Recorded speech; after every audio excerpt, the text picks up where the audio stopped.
Hello and welcome, party people of the world. Today's date is November 30th, and you're watching The First Cut with DannyVNCR and Red Llama Evan Halfmann. Evan, why don't you please say hello? Hello, hello, hello. Hello, everybody. How's it been? It's been a fit minute. Ooh. Yeah, how's it going? Yeah. How's your mom? Is she doing better after the surgery? God, I hope so. Oh man, Live Forever by Lil Peep just sold for $7. Rip in peace, Lil Peep. I totally lost my train of thought. Oh yeah, we've been kind of busy, as you may or may not know, here at Natural Cut Records, World Land Records, with finishing Michael Trew's debut album on our label. But now that we're finally done with that, we're getting back into it, starting to do things, starting to smell the flowers again. It's been a lot of fun. Evan, you want to talk about Michael Trew at all and his album and what it was like to work on it? He's a good boy. He's a good boy. He's a nice guy to work with. Nice little Christian boy. Mm-hmm. Yeah. And he has a really good album. Yeah. It's a really good album. We're going to include it in the description. You know what? We're going to play a little bit at the end too, so I'll make sure to make an announcement on that. We'll demo one of his songs at the end of it if you want to listen to it. But if you want to check it out, we'll include a link to the Bandcamp in the description, so please do. But anyways, now that we've gotten all that out, we're doing a very interesting genre today that definitely there's a lot of people that still think about it and still listen to it, and it's very much still alive in the hearts of few, but probably not in the hearts of many. So with that being said, Evan, what is it? Emo. Yeah, emo. That good old feel good mid-early 2000s emo music. Oh yeah, the mid-noughties. Oh, those were the days. Yeah. Emo.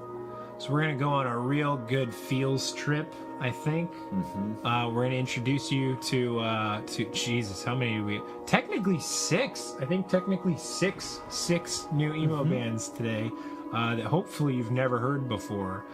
And... well, in classic First Cut fashion, we're playing a little fast and loose with a couple of the bands being... some fringe stuff. Absolutely. That maybe you wouldn't immediately call emo, but they should all fit this framework nicely. Yes. So the greater scope, and yeah, let's talk about that for a second before we really get into it too.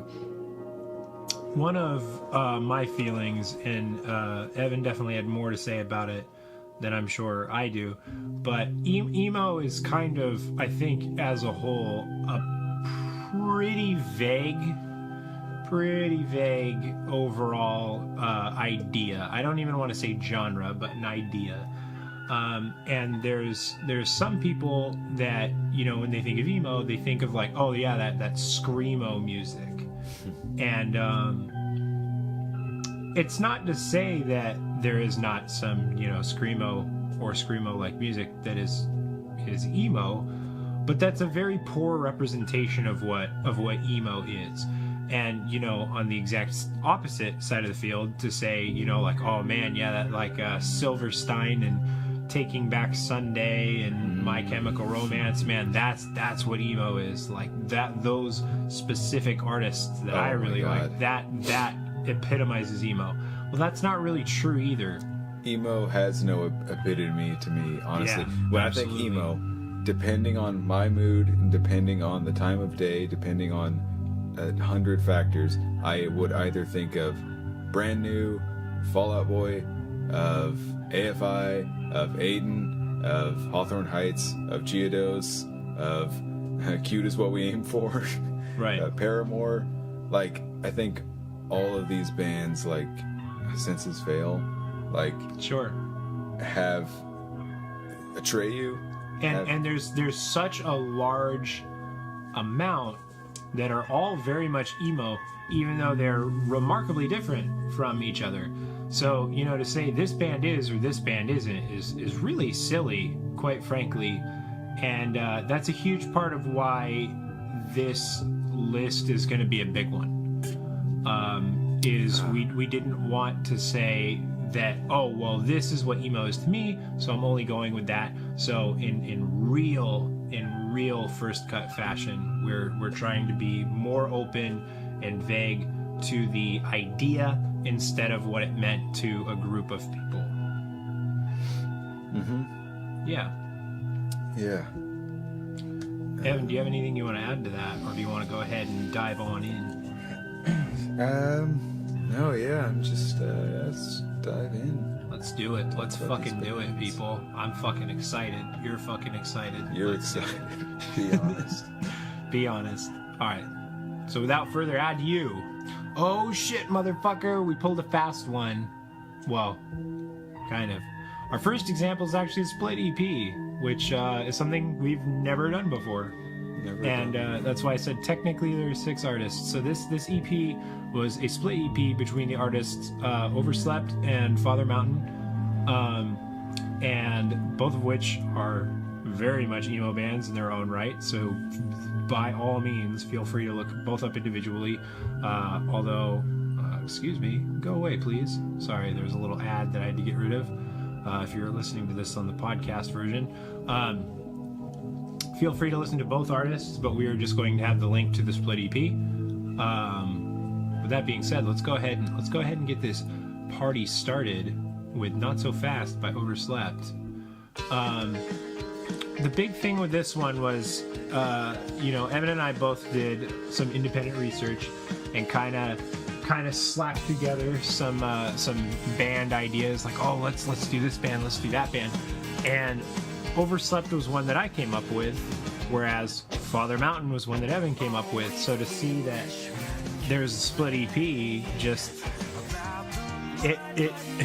just made sense to say, oh, well, let's include both. It was a no-brainer, in my opinion. And I think even artistically, the idea of a split EP lends itself really well to that punk DIY aesthetic of like, that's what you do when you were in cahoots with another band. Hey Evan, do you want to do a split EP with me? A Red Llama Natural Band split EP? Let's do it. You heard it here first. Split EP coming 2018. Tomorrow. 2018. Red Dan split EP. Red. We can talk about the name later. Yeah. Okay. So, anyways. No. So. The idea of a split EP, I think, maybe that's just my excuse for just I picked 2 bands. There you go. So, anyways. That's fucking dumb. Your reason was good. No. So I like this. Like these bands, I think they sound fairly similar, and they have a nice intertwining little aesthetic thing. I guess they sort of have like, I guess it's nice to pick this EP because just what this represents, I think, is like sort of where emo and pop punk have landed in 2017. Yeah, absolutely. And sort of where it is. Worth mentioning too, Father Mountain, the band that will be being played next, just had an album release. So congratulations, Father Mountain. Congrats, Kentucky boys. Yeah, Kentucky boys, Father Mountain. On your album release, so go check it out, guys. But I agree. Yeah, this is more modern emo, I think, and that by no means discredits or disestablishes its standing as being really emo music. It's just it's evolved. It's what you see as the current really poppy rendition, like Evan said, and I dig the shit out of it, to be completely honest. Now, it's not what I grew up with. It's not like when I reach into my heartstrings and I think of that like real gritty emo music that fucking got me through high school, you know. and everything. It's not what I think of by any means, but it's still good, and it's new and it's different. Yeah, we're wearing our age on our sleeves, so yeah, just anyone who wonders how old we are, well, there you go. Mid-20s. Now you know. Yeah, so... I'm 36. Yeah. I have lost track of my age. I'm just a certain age. I forget. But anyways, it's like...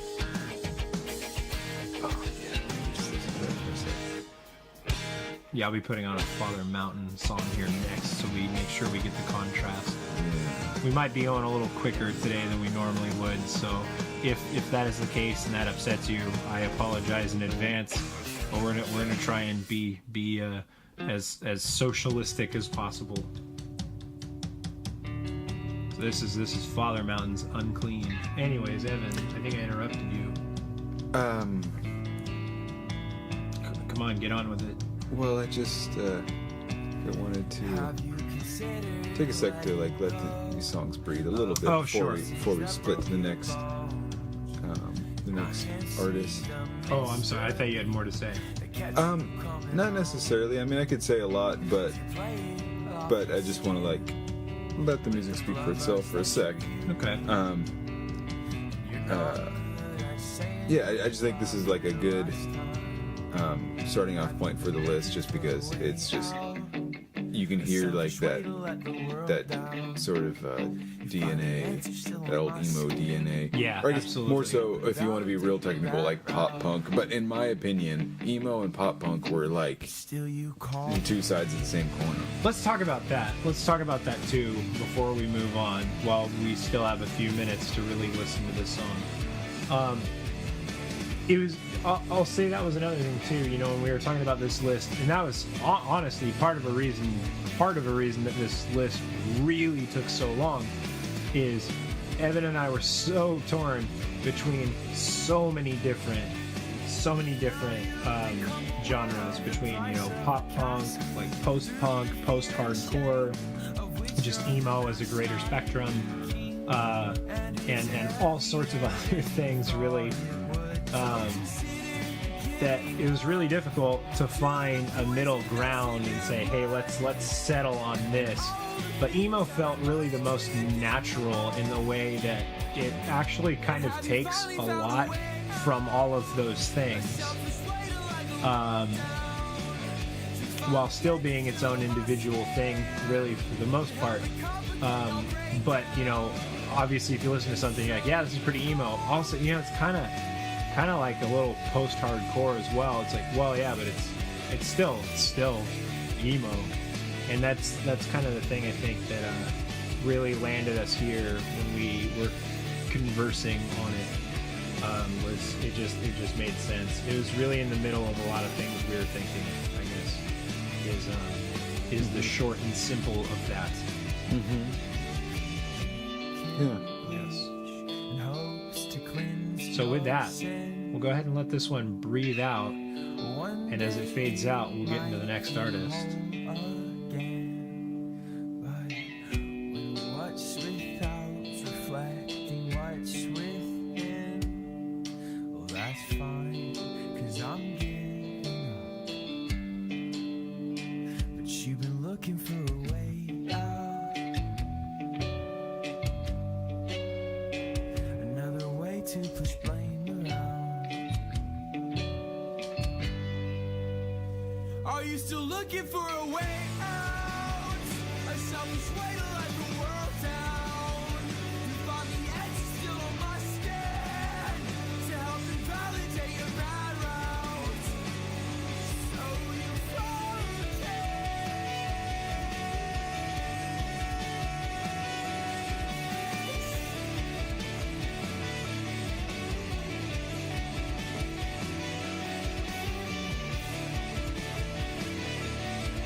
All right, for the next one, this is second band of the day.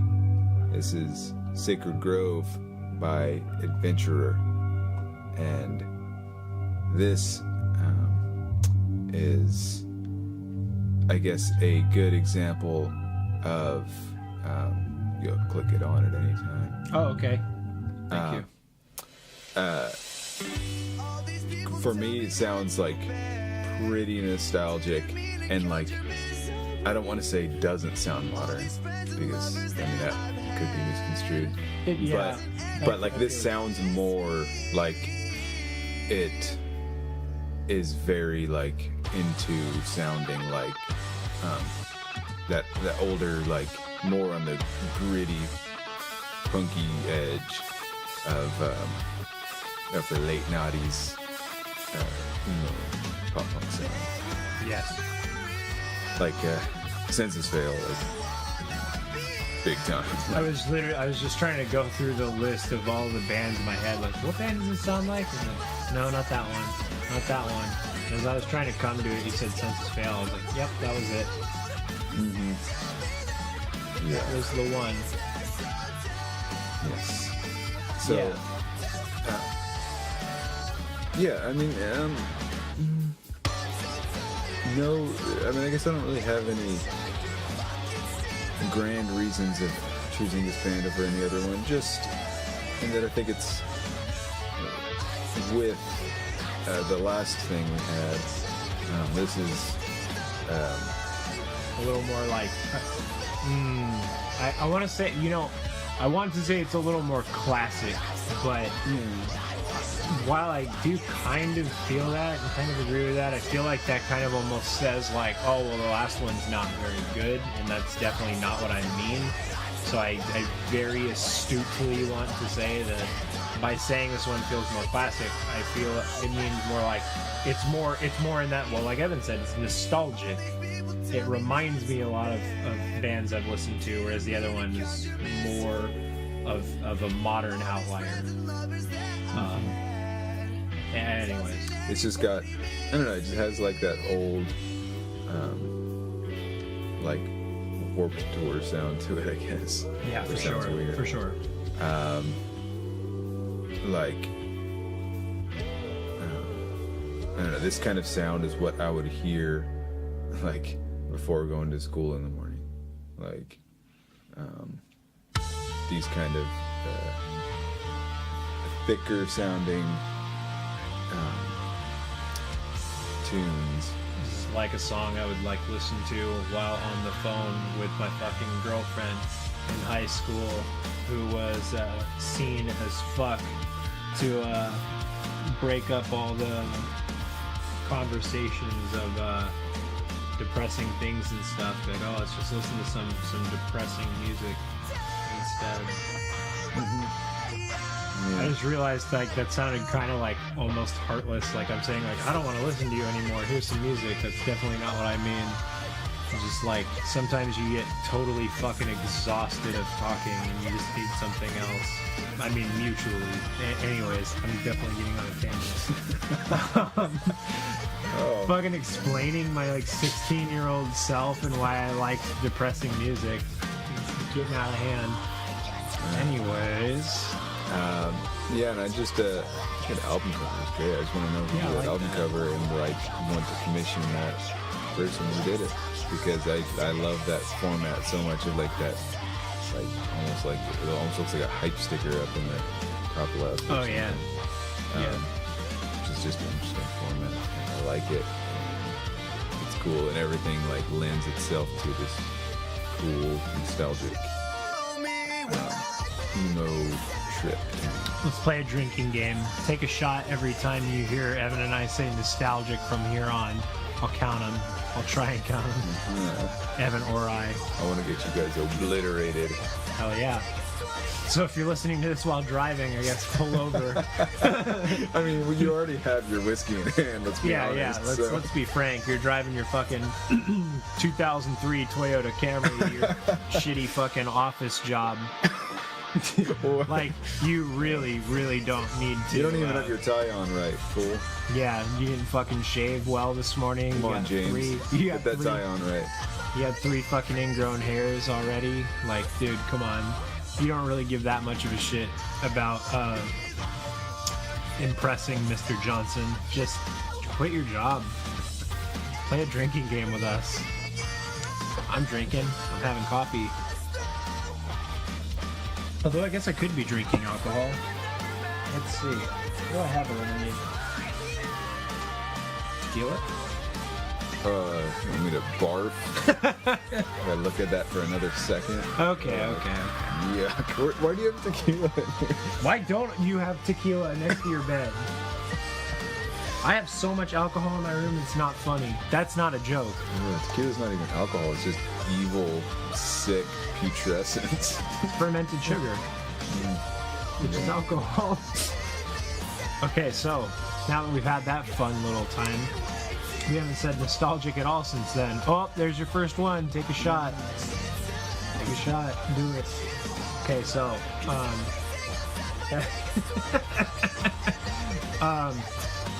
OTR, what were we talking about? Before we became just a fucking radio talk show. The album cover. Oh yeah, it's nice. Yeah, it's just I think it's a natural time to probably move on from this because we got so much other stuff to cover. That's true. Do you want to just fade out on this song and get on to the next one? Let's just fade out on this boy. Cool. Adventurer. They're good. Go look them up. Link in the description. Motor City. Shout out. Yeah. Detroit Rock City. Michigan. Just for people who didn't know Detroit was in Michigan.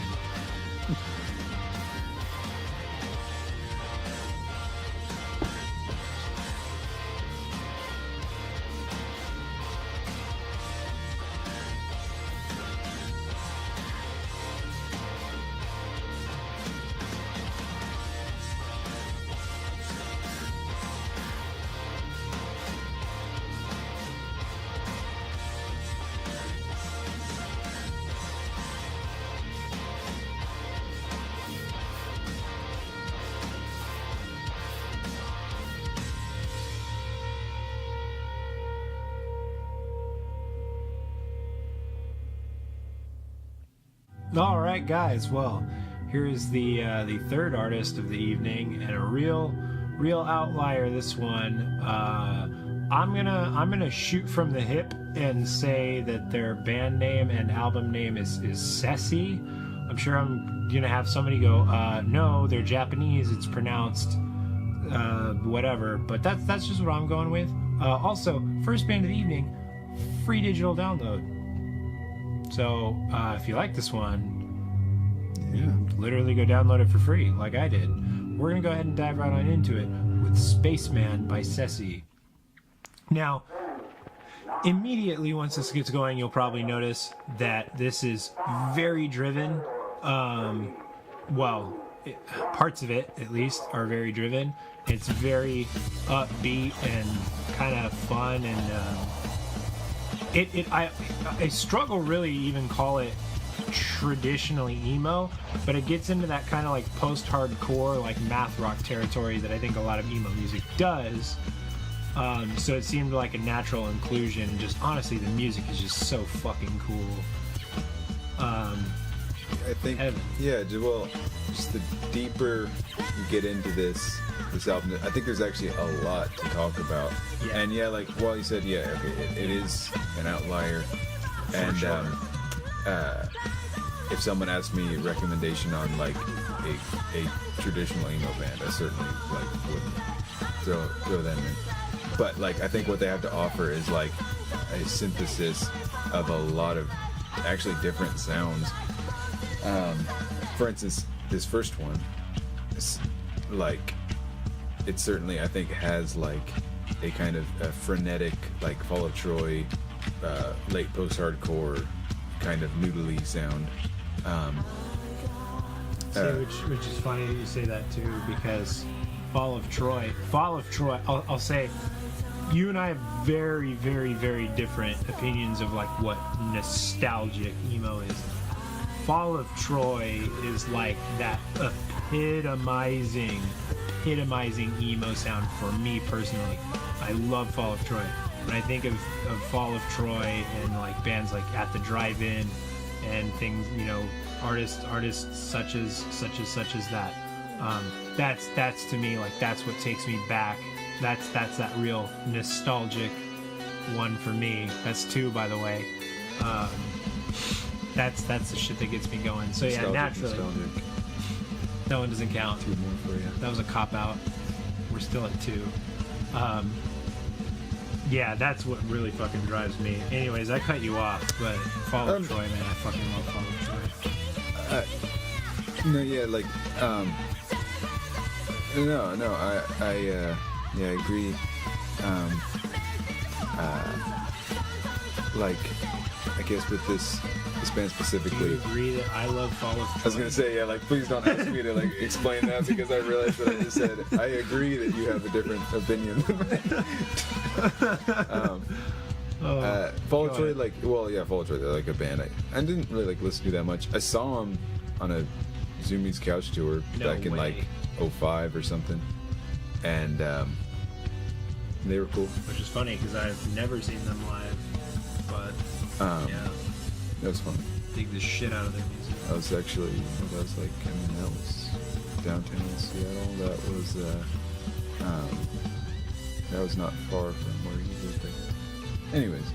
Oh, yeah. I'm sorry, that fucked me up because I used to live in Seattle. I used to live in downtown Seattle. I lived remarkably close to the Space Needle in Seattle Center.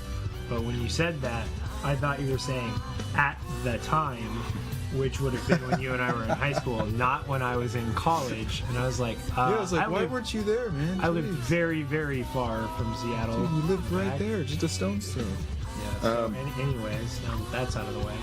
So this band, like I would be lying if I said that the fact that they're Japanese has nothing to do with them being picked. I just love Japanese bands.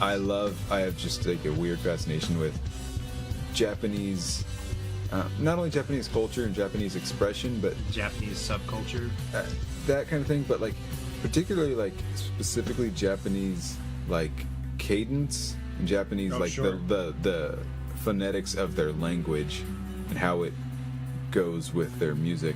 And like, so this, for people who are fans of Boris, will probably just be like, oh, Boris, of course, it's the only Japanese band you can think of. But like, what? This band, like, they definitely to me sound like Boris in a pretty good way. So I'm just like, yeah, I was definitely gonna pick them.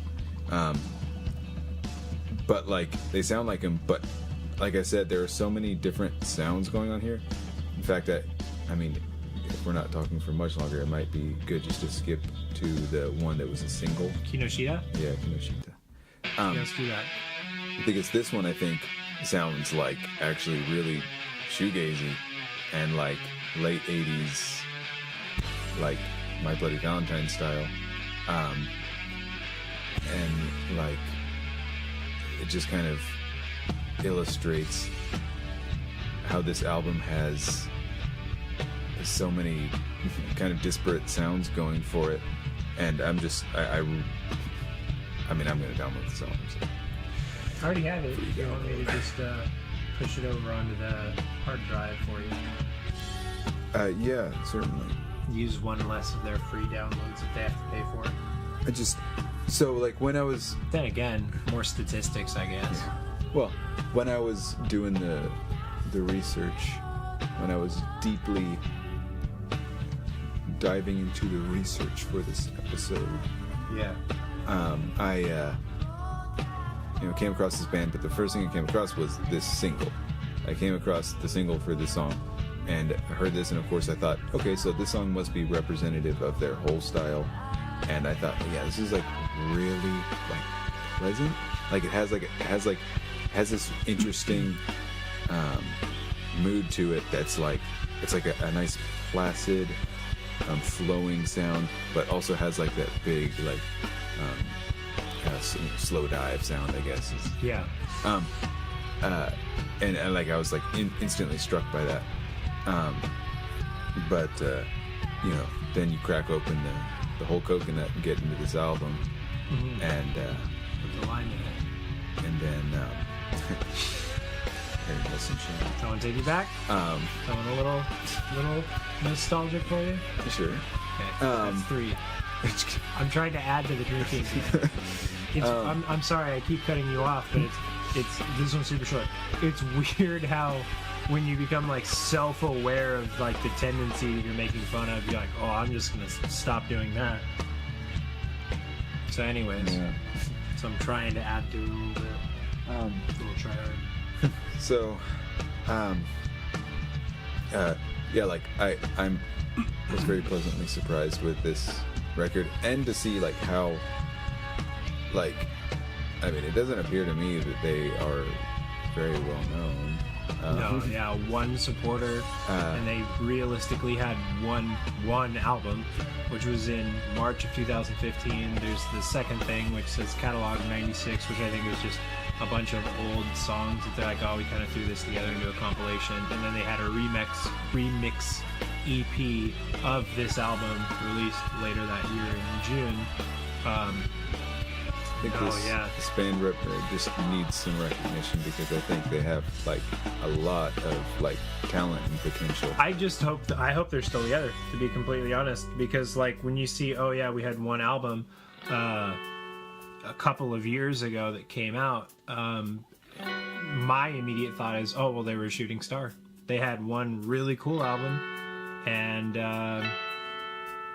yeah, it didn't get a lot of traction, and they just kind of stopped, and it was really cool. I mean, obviously we're listening to it.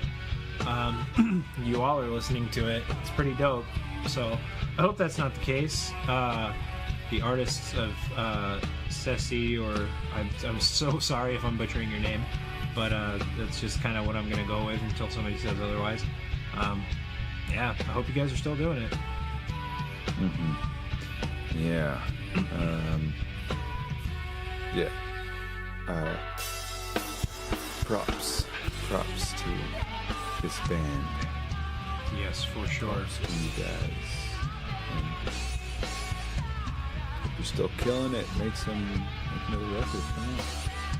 Do it. And when Evan and I go to Japan, if you guys totally want to hang out, let us know. Yeah. That'd be dope. Be there. We will be there. I'll be the one just standing at the front, resting on the monitors. Oh man! You'll recognize me by that. You guys could do a show together. Yep. That'd be cool. And I'll just be like, Nani. Oh my god. That's cultural appropriation. I'm just kidding. Yeah. Cultural appropriation. So anyways, that was Sesse. Go ahead and get on that fade and get into our next artist. Get faded. Next album. I'm counting that one. That's 4. Take your shot. I think the rule should be whenever you just put out a dumb one to add to the total, we make you take a shot. Yeah, now we're back with the band Elder, and this is their album Reflect. I'm just gonna jump right on into this one. Hold on, I gotta put on my little floaties. Okay, now you can turn it on. What was that about? It was a pool joke. You said jump right in, and then I thought okay. I gotta put on my. And this is empty jacket. lots. Trying to inject some humor into this dark. Well, that's what world. happens when you try and inject humor. You realize you're not very fucking funny, huh? No, I'm just kidding. That was mean. I'm sorry.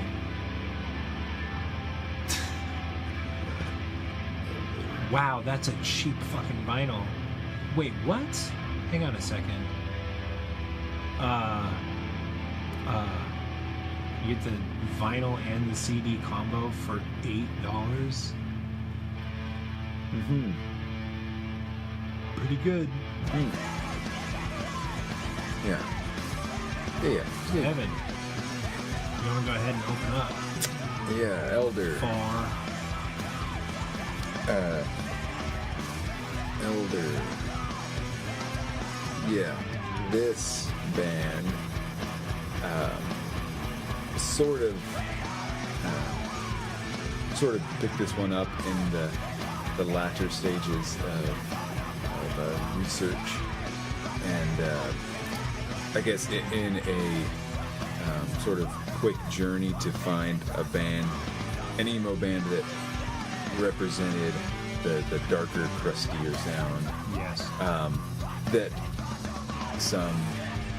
that is some people's cup of tea, which is never really mine. I was always more into the poppier stuff, which is cool. But I guess this band, like, I mean, I guess to be fair, I listen to Heroic a lot. This might. So I think we succeeded in finding a band that actually like has that older, crunchy, borderline screamo sound, while also, just like trying to like half listen to it and just like. Yeah, it's funny. That's one thing, obviously we've done many episodes of this show, and I've never really commented on how like extraordinarily awkward it is to listen to the music and comment on it at the same time. Like, unless you're like, oh, I've listened to this album 500 times, you still want to listen to it. You still want to be like paying attention and everything, and not just be, totally passive to the music. And it's really, really actually tough to listen to the music and talk about it at the same time. But this one definitely hit more home for me, in that I listen to a lot more of the dark, crustier emo music. Although honestly, I'm like really failing to come up with band names off the top of my head for some reason. Just, I guess, goes to show for my sleep deprivation. But I was definitely more into the edgier side, I guess I'll say. But with that too, I do want to mention that there are definitely bands that are more in the like real dark, grimy, hardcore end that we saw and we were like, oh, these are really good, but we didn't include for one reason or another. And the only thing I guess really like I want to kind of make known about that, and I'll say partially too, there are other Bandcamp artists that I can think of that are very well deserving in that emo territory that we didn't cover at all. A great example I can think of immediately off the top of my head is Crywink. Quite frankly, especially with Crywink is extremely known and very well supported already. They really don't need our help. So as much as I don't want to say like any of these artists do, that's not the point, but that is a huge part of why we do this, is so that people who have never heard the artists that we're covering could go, wow, that's really cool, and maybe give them some more attention that we feel could be beneficial to both the artist and the listener, and discover cool music, for God's sakes. But that was one of the big reasons that Crywink missed my radar, was merely in they have a shit ton of support already, so I didn't want to throw it in. And there were other artists that we really liked that probably could have met the criteria that we decided against as well. So if you're wondering, well, why didn't we get more into the edgier side, or why didn't we do more of this or more of that? Personal preference. Maybe we'll come back to the subject again someday and get more into those territories. But for this list, this is what we decided to go with. Mm-hmm. Anyways, now that I've had that little rant, here's my coffee. Yeah, I think I guess the only thing I like to do can't think exactly what else to say. It's like just kind of dig back into the roots of this style and like what I try to nail down what exactly I think this style is. Like I think this is a particularly aggressive, or I guess mildly aggressive version of emo and like post-hardcore that sort of grew off of course, like hardcore music and alternative music in the early 90s, I guess, something like that. Sure. I really like the Mars Volta style, like hardcore, but in Spanish. Yeah. Kind of cool. And so I think this band being in here like nicely represents like the point that we're trying to elucidate earlier of like how emo, it's just like it's not really a thing that you can, at least that I can pin down, because there's so many different sounds that would fit under the umbrella. And for that matter, it's not even remotely static. So despite the fact that it's very vague, it is still constantly moving and evolving. I think emo is kind of almost like alternative in that way, or like indie for that matter, where it may have had a definition like a very, very long time ago, and it's just evolved and become so many things and so all-encompassing, and is continuing to do that it's impossible to say this is what it is or this is what it isn't.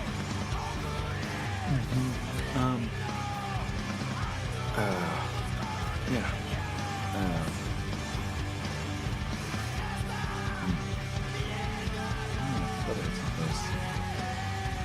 That's what you get for thinking. Yeah, that's all I have to say on that, to be quite honest. And after thinking of 5 completely different artists, my brain is just like shit pudding right now. I mean, there were originally like, gonna be at least in my list is like 10 artists or something. Damn.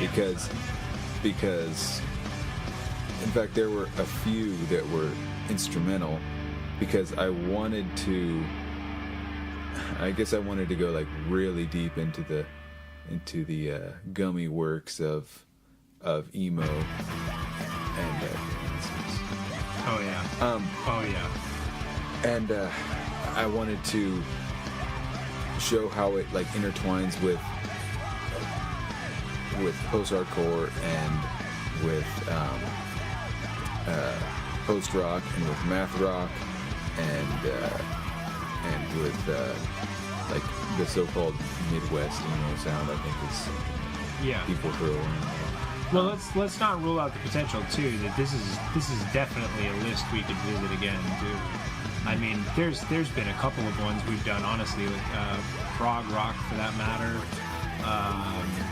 jazz. Geez, I mean, there's been a couple of the ones that we've done where I'm like, I definitely want to do this genre again someday with completely new perspectives and new genres. I think one of the new artists, not new genres. I think one of the same artists with different genres. Yeah, exactly. I think this is Comrade Hat coming at you live with industrial noise. Like, what the fuck? Yeah. I think I don't know, the one of the joys about this show is that like it doesn't have to be so academic, which I like, because I mean I can think of a lot of shows on YouTube or whatever that are like trying to be very academic, and they are, and they're great for it. It's more, but yeah, like, it's more of an open letter. I don't just want a dialogue. I don't want someone to like teach me about the history of a band or about the history of a genre. I kind of just want, I just want to go on here and just like use my own intuition, my own feelers, what I think. Are we not doing this as a way to try to get into VH1 Classic? Yeah. A retrospective on post-hardcore? So I guess like, That's what I've been doing. I'm just like, my experience with this kind of music is like pretty personal. Yeah. And so I may be off base with some of the things I say, and probably wrong with some of the things I say, but it's just how I feel, I guess. Oh man, yeah, chunky bass. Yeah. Okay, we've probably spent way too much time on this artist, this band. Sorry, not to take away. No, it's just one guy. That's the front. The little kid on the cover. So anyways, yeah, that was Elder. We're gonna go ahead and move on now to our final artist of the evening. Evan, what is it? This next band is Hail the Sun with the album Culture Scars. And this is Paranoia. Yes. I like their little bio. It's just 4 dudes, 1 music. Now this band is just fucking badass, like straight up. Super at the drive-in. Oh man, it's just so good. As a matter of fact, I'm gonna STFU for a minute, just so we can get an opening fade in, because this is just good.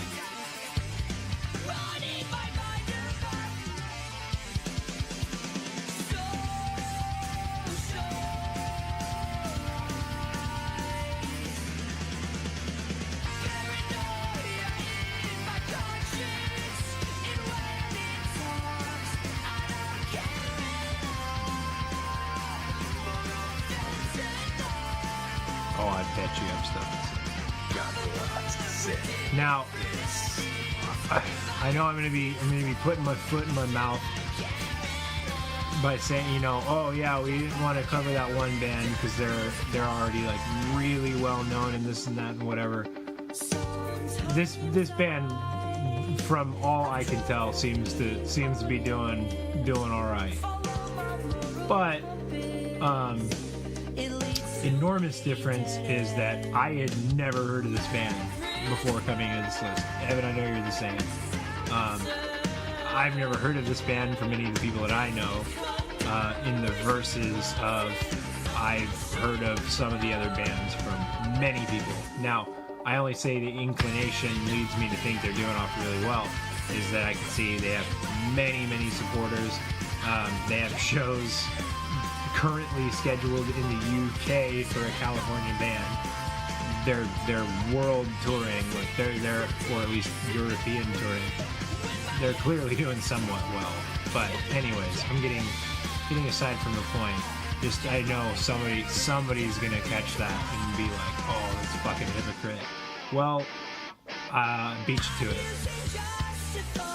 Yes. I think this band, particularly this album, sits nicely at the end of this list as a bookend to this list, in the way that I think both the first Split EP and this band represent, I think, the roots of emo, and like they are very much like modern band. Like this sounds very modern, but like I can very like the roots are like very palpable. Yeah, I agree. Of that emo sound. But I listen to this and I certainly don't think, oh, this reminds me of high school. Yeah, not at all. Not even kind of, honestly. But like if I scrutinize it, I can definitely hear that. So it makes me think of people I might have gone to high school with. Yeah, but then of course it's just also interesting as a bookend, just to show that like this, whereas Overslept and Father Mountain as the first thing were very much. I see what you're doing now. We're very much in a pop punk thing. This is almost going to like, dare I say, the quote post prog thing. Like it's got like it's got like the big like. Have I talked on this podcast about why I hate that fucking term? Namely, my biggest thing is just that I understand why people add post as a genre type, as a prefix to a genre, and saying like, oh, it's what came in the wake of that genre, when that genre, more or less died out or this or that, whatever. But it's a prefix to say it came in the wake of a genre. Well, progressive to me is not a genre. Progressive is an idea. And granted, it can be surmised to genres in progressive rock and progressive metal separately, and those other subgenres to rock and metal, but progressive is an idea because progressive represents being progressive, progressing the genre, and being progressive as musicians.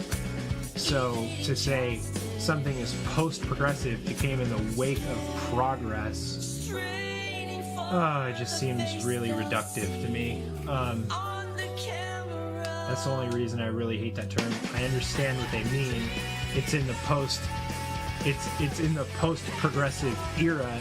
It follows in the wake of those progressive rock bands, and I understand that, but okay, I've said too much. Yeah. Anyways, really far off from this band.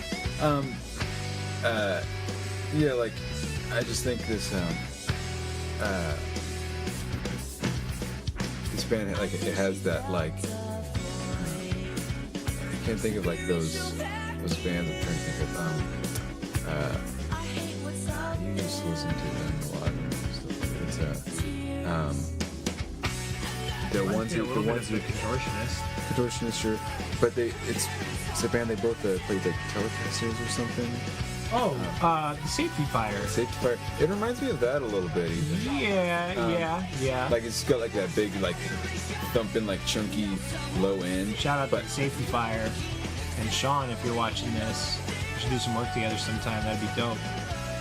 Yeah. And so, it reminds me of that. So this band, or at least a band that sounds like this, this is a very modern sound. This is a very you could take this sound on the road and open for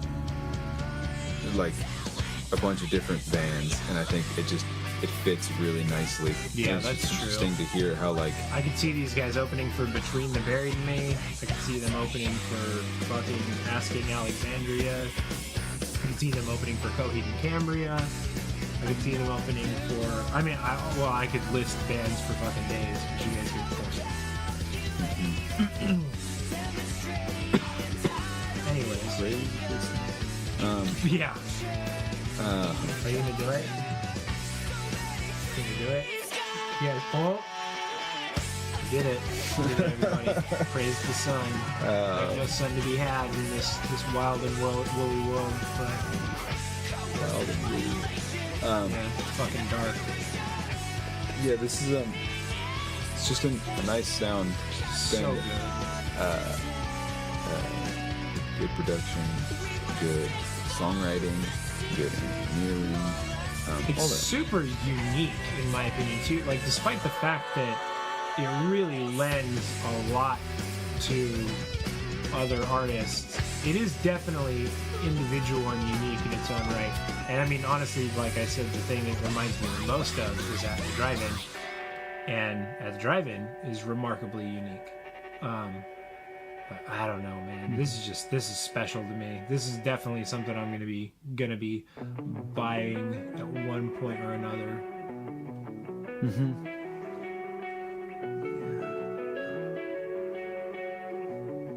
Fucking creeped me out. It sounded like you were right over my shoulder. Yeah, I still recall a time when I was 17 too, and all that nostalgia stuff. Is that five? Is that 5 shots? Take your 5th shot, gentlemen and ladies. 5th. Grab your 5th of Jack. Take your 5th shot. Please drink responsibly, especially if you're driving. Except if you drive better drunk, then. And if you're my friend and coworker Ralph, who allegedly drives better drunk. Although I've only heard him say that when he's drunk. Go figure. Literally can't do too much. Literally can't hurt you. Not saying Ralph drives drunk. Don't take that out of context. Sorry, Dad.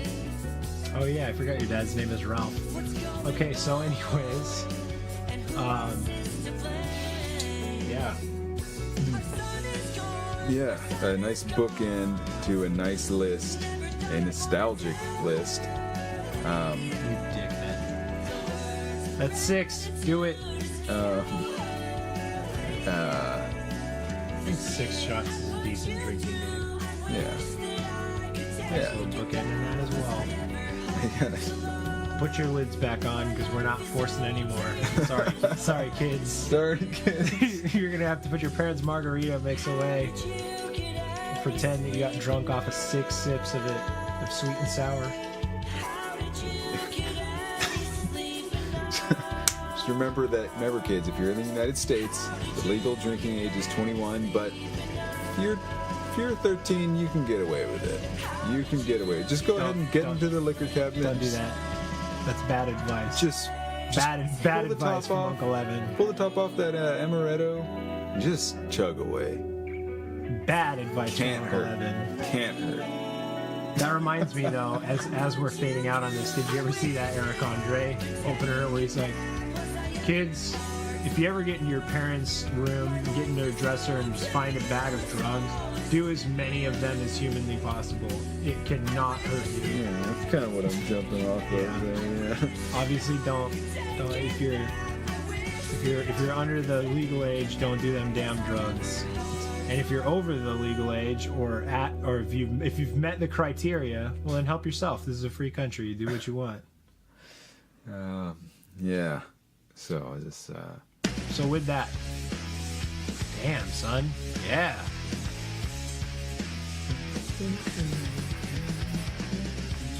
But with that, let's go ahead and close out.